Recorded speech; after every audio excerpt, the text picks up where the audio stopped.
Welcome back to the coding immersion journey. In the last video, we explored loops in all 4 languages. Today, let's step into a very important concept, arrays and lists. Imagine you walk into a shoe rack that has multiple slots. Each slot is labeled with a number and stores one shoe pair. Instead of creating a new rack for every pair, you can store all shoes neatly in one structure. That's how arrays and lists work. They allow us to organize multiple values under a single name. Arrays in C.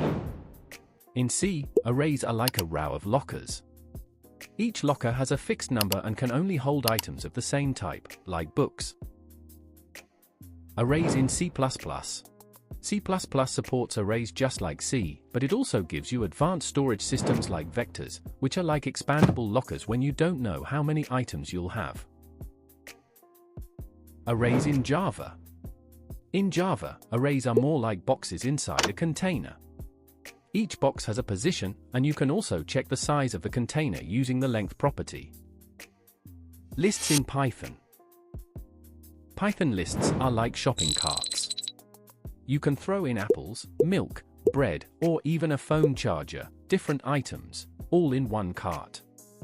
And you can keep adding or removing items as you shop. Why are arrays and lists important?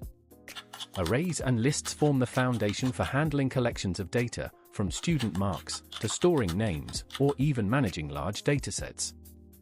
Just like racks, lockers, and shopping carts keep our real world organized, arrays and lists do the same in programming. So that was arrays in C, C++, and Java, and lists in Python. In the next part of the coding immersion journey, we'll explore how to use functions with arrays and lists for more powerful programming.